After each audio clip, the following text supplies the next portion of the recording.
بسم اللہ الرحمن الرحیم۔ السلام علیکم دوستو، امید ہے آپ سب خیریت سے ہوں گے۔ ایک بادشاہ کا وزیر بہت ہی عقل مند اور حاضر جواب تھا۔ بادشاہ بھی اس کی ذہانت کی وجہ سے بہت قدر کرتا تھا۔ ایک دن بادشاہ نے وزیر سے قومی خزانے کا حساب مانگا تو اس میں پورے 5000 دینار کا فرق آ رہا تھا۔ بادشاہ نے وزیر سے کہا، اتنی ساری رقم کہاں خرچ کی؟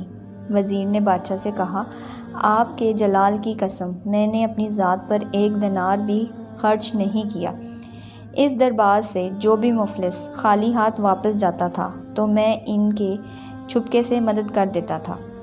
بادشاہ نے جب یہ سنا تو غصے سے پاگل ہو گیا اور وزیر سے کہا کہ تمہاری اتنی جرأت کیسے ہوئی کہ میری اجازت کے بغیر میری رعایا میں خزانہ بانٹ دیا؟ میں تجھے سولی پر لٹکا دوں گا۔ بادشاہ نے اسے قید کر دیا، مگر رات کو سونے سے پہلے بادشاہ نے سوچا کہ وزیر کو قتل کر دینا غلط ہے، زیادہ سے زیادہ اسے وزارت سے خارج کیا جا سکتا ہے۔ دوسرے دن بادشاہ نے وزیر سے کہا، میں تم سے 3 سوال کروں گا، اگر تم نے سوالوں کا ٹھیک ٹھیک جواب دے دیا تو میں تجھے معاف کر دوں گا اور تمہیں وزارت پر قائم رکھوں گا، لیکن اگر تم نے جواب دینے میں ناکام رہے تو میں وزارت سے خارج کر دوں گا۔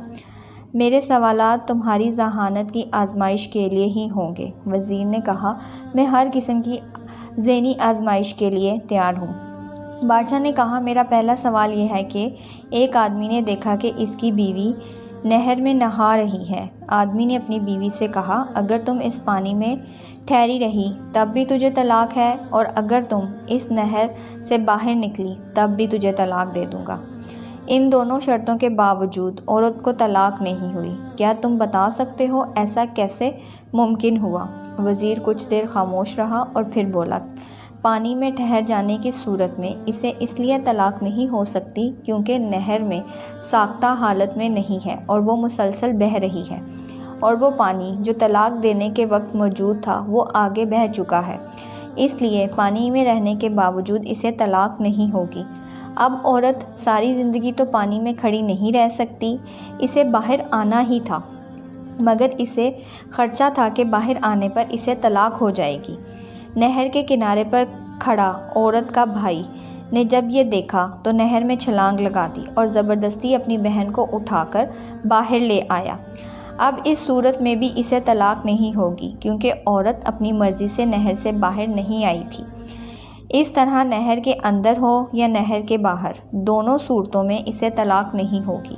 بادشاہ وزیر کے اس جواب سے کافی متاثر ہوا اور کہا، تمہیں پہلے سوال کا جواب دینے میں کامیاب ہو گئے ہو۔ اب میرا دوسرا سوال یہ ہے کہ ایک 16 سال بچہ دوسرے بچے کے ساتھ کھیل رہا تھا، ان دونوں میں لڑائی ہو گئی تو پہلے بچے نے دوسرے بچے کو کنویں میں دھکا دے دیا۔ اگلی صبح جب بچے نے کنویں میں جھانک کر دیکھا تو لاش موجود نہیں تھی۔ وہ حیران ہوا۔ پھر جب وہ لڑکا 14 سال کا ہوا تو اسکول میں اس کی کسی لڑکے سے لڑائی ہو گئی۔ جب چھٹی ہوئی تو اس نے اس لڑکے کو بھی کنویں میں دھکا دے دیا۔ دوسرے دن اس نے کنویں میں جھانک کر دیکھا تو اس کی لاش بھی غائب ہو چکی تھی۔ 20 سال کی عمر میں اسے ایک لڑکی سے پیار ہو گیا۔ شادی کے بعد لڑکی کسی دوسرے آدمی سے ملنے لگی۔ لڑکے کو اپنی بیوی پر غصہ آیا اور اس آدمی نے اس کو بھی کنویں میں پھینک دیا۔ دوسرے دن اس نے کنویں میں جھانک کر دیکھا تو اس کی بیوی کی لاش بھی غائب ہو چکی تھی۔ 30 سال کی عمر میں اس آدمی کا اپنے بڑے بھائی سے جھگڑا ہو گیا۔ اس نے اپنے بھائی کو دھکا دیا تو وہ دیوار پر لگنے سے اس کا سر پھٹ گیا اور وہ مر گیا۔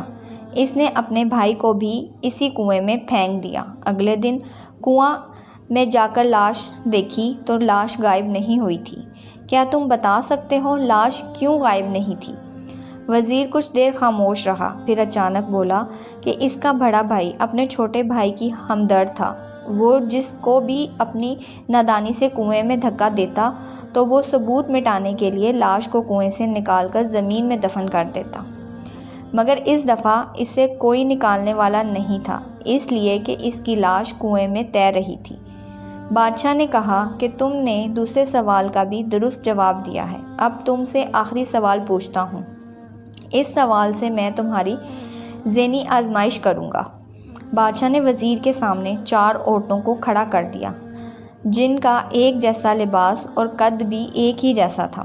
بادشاہ نے کہا، ان میں سے ایک عورت کنواری ہے، دوسری شادی شدہ، تیسری عورت بچے کو دودھ پلانے والی اور چوتھی عورت حاملہ۔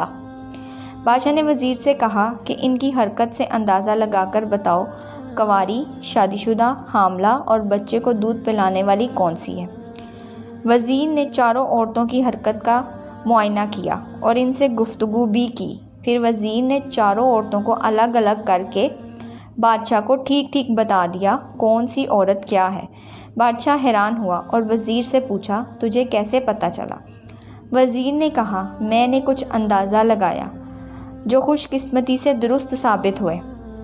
ایک عورت بار بار اپنے پیٹ پر کپڑا ٹھیک کر رہی تھی تو میں سمجھ گیا یہ حاملہ ہے۔ دوسری عورت بار بار اپنے سینے پر ہاتھ رکھ رہی تھی جیسے اسے درد ہو رہا ہو۔ میں نے اندازہ لگا لیا کہ یہ اپنے بچے کو دودھ پلانے والی عورت ہے۔